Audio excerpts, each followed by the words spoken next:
Okay, hello again, William Painter for Journey Road Ministries. I'm gonna sing a song tonight since I still have six strings on my guitar. It's a lovely song by the late Nancy Griffith. It describes simple people leading a simple life, and uh, and our passage today is about reaching out to folks. So I thought this would be a pretty song to play, and so I'm just going to play it. It's called "Love of the Five and Dime," and you can listen to Nancy Griffith perform it several different ways. It's just a beautiful little song.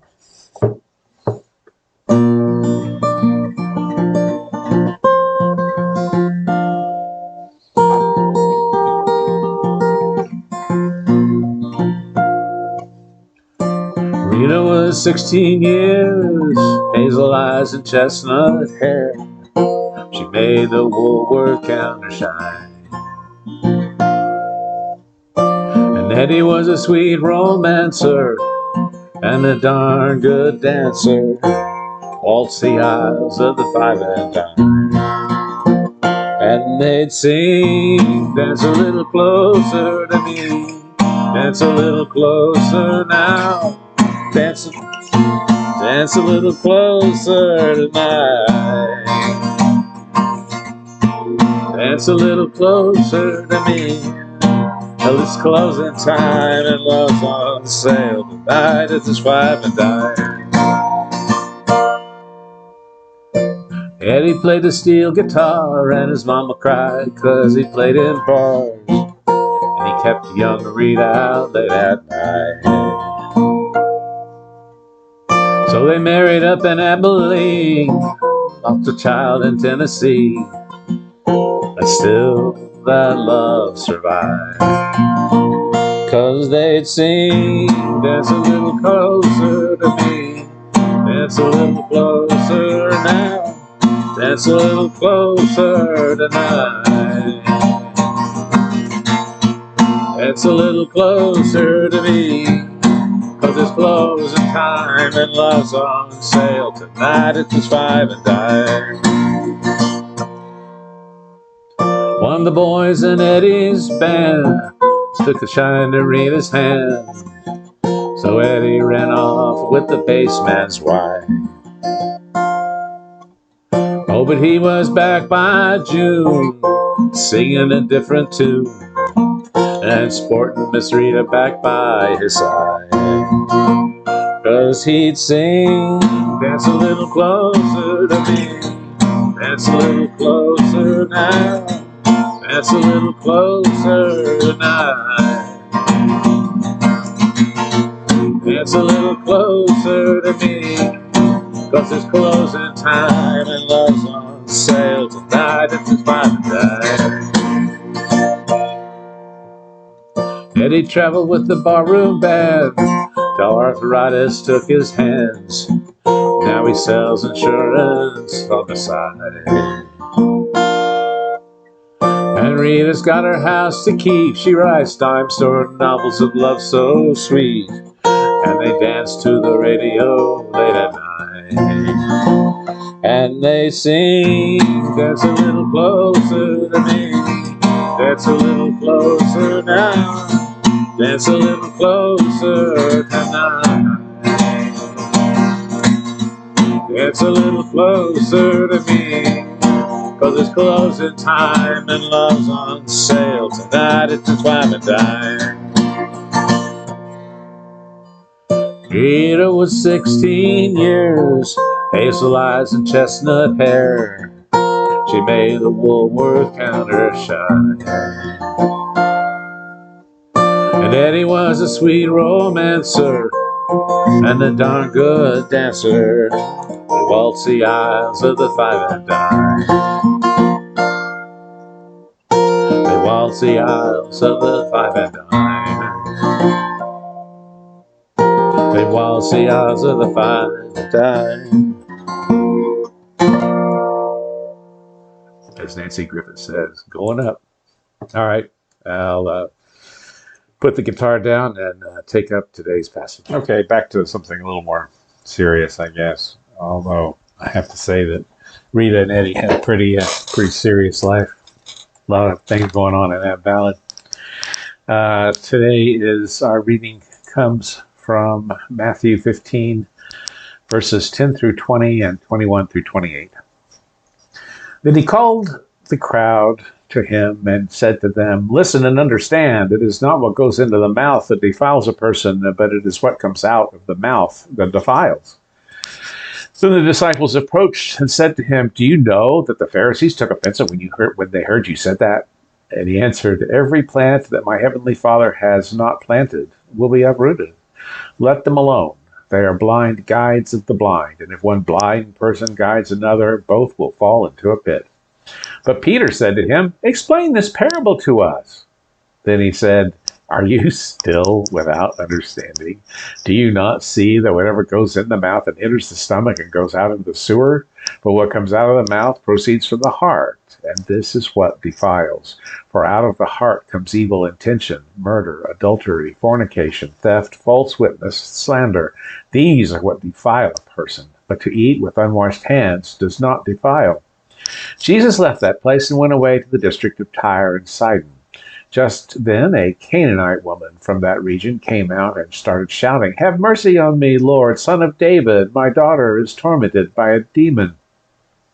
But he did not answer her at all. And his disciples came and urged him, saying, "Send her away, for she keeps shouting after us." And he answered, "I was only sent to the lost sheep of the house of Israel." But she came and knelt before him, saying, "Lord, help me." And he answered, "It is not fair to take the children's food and throw it to the dogs." She said, "Yes, Lord, yet even the dogs eat the crumbs that fall from their master's table."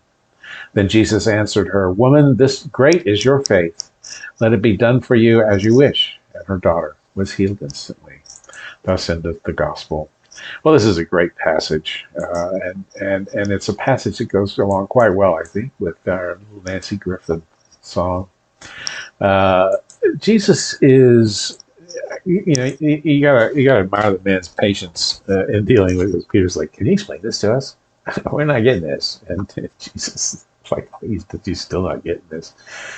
And what the point of this is, and he always said the most important things in parables. The point of this is that it's not what you, it's not what you were born, it's what you become. Okay, so following the laws of dietary restrictions that these people were born to, that doesn't keep them from being defiled if from their hearts evil things emerge through their mouths and through their deeds. And so what he's saying is, out of the heart comes evil intentions, but eating with unwashed hands does not defile. And that is a law that the house of Israel followed. All right, so what he's saying is, in this instance, it's not who you were born to be, it's who you become, right? It's what you do. Even though you were born to follow the law, and not following it is not what defiles you. All right. Then along comes this woman. She's shouting. She wants to be healed. She's got a daughter. She's got demons. And this is a common story. People demanding to be healed, except this one was a Canaanite. And she says, she calls him Lord, Son of David.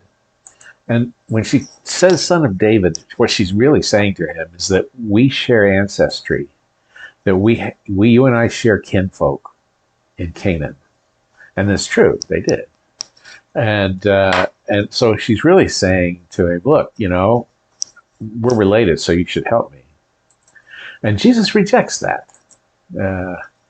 He says, of course, the disciples want to send her away. And he says, I was only sent to the lost sheep of the house of Israel, which appears to immediately contradict his statement earlier, that it's what you do, not what the rules you follow.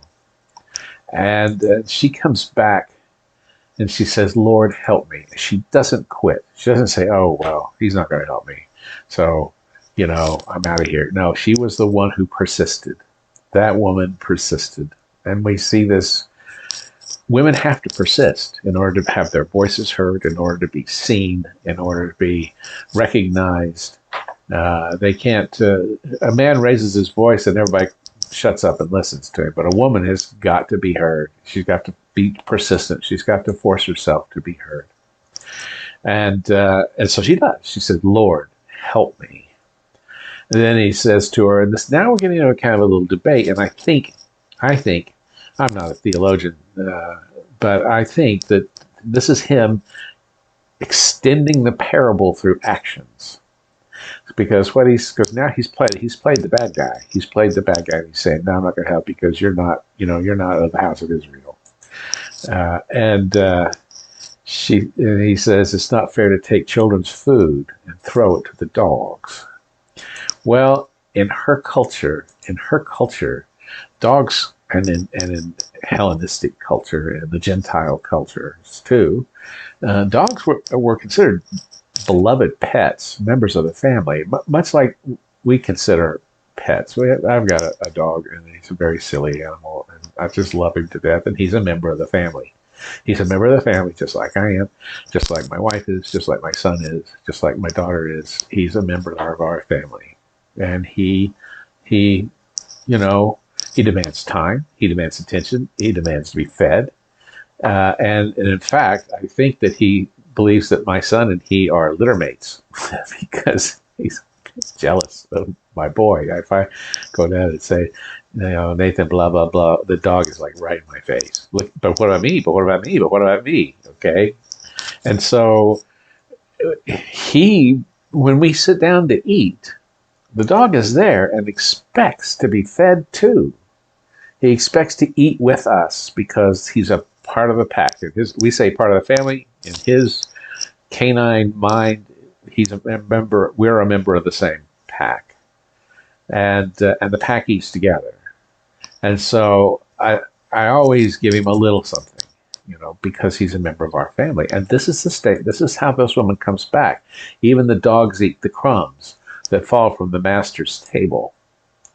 And it is this point in the argument, the fact that she persisted, the fact that she insisted, the fact that she was willing to stand there and debate a rabbi, someone she's already called Lord, someone she's already said, the son of David. She's made it clear. She kneels before him. All right, we all know what that means. She's respect. And Jesus answers, "Great is your faith." He doesn't say, "Oh yeah, we're related. I forgot about that." No. He says, "Great is your faith, and it will be done. Let it be done for you as you wish." And then the narrator says, "And the daughter was healed instantly." Now, the daughter's ill. I don't know how the narrator knew this. I mean, reports from Canaan were that the daughter was healed. I don't even know how that works. But the narrator, who has universal knowledge and sight, knows that the daughter was healed instantly. And I think for us, it's not what tribe we belong to. It's not what neighborhood we live in. It's not what political party we belong to. It's not, what is the term? Nepotism kids. Daddy made a lot of money, or mommy made a lot of money, and so I go to the best schools, and I get the best education, go to the best universities, I have the best friends, I get the best jobs. I'm a nepotism kid. Okay, I'm not. Well, in some ways, I really am. Not at that level, but my father was a professor. I lived in nice homes. I went to public schools because we believed in public schools. But I grew up on a university campus. I thought that was normal. It wasn't until I got a PhD that I realized, this isn't normal at all.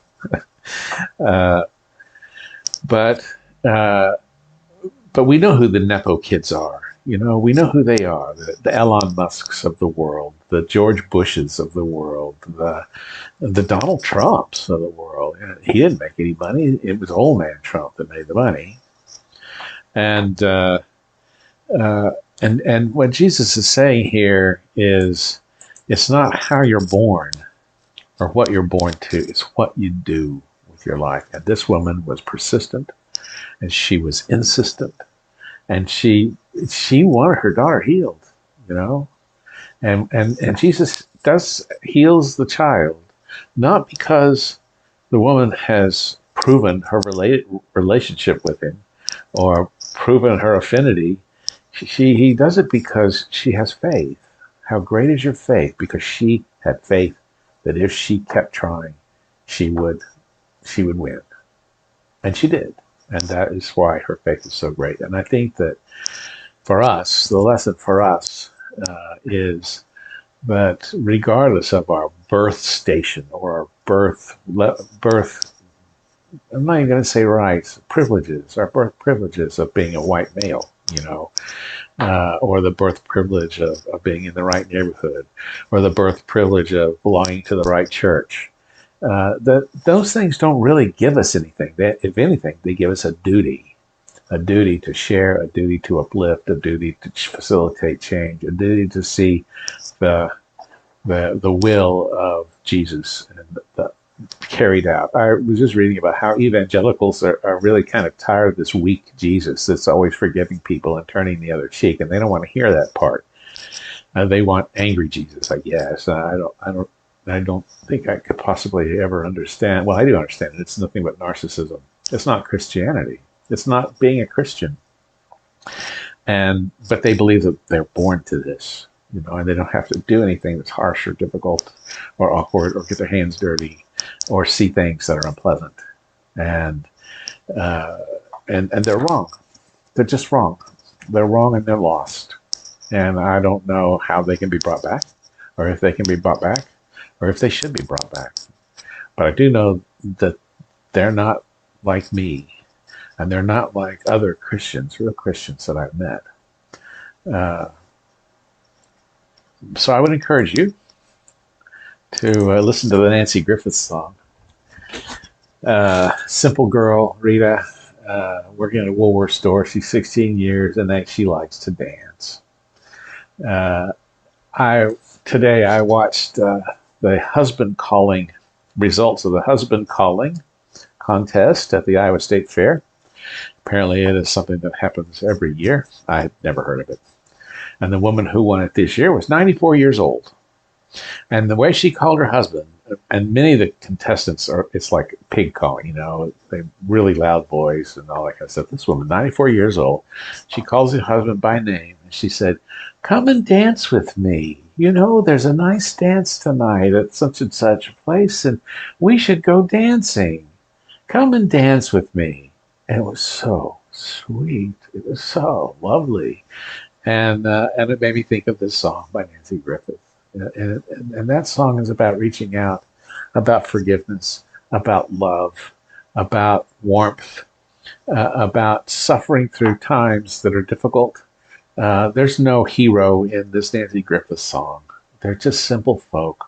You know, Eddie has to quit playing because arthritis takes his hand. You know, what a blow for a musician who can't play their instrument anymore.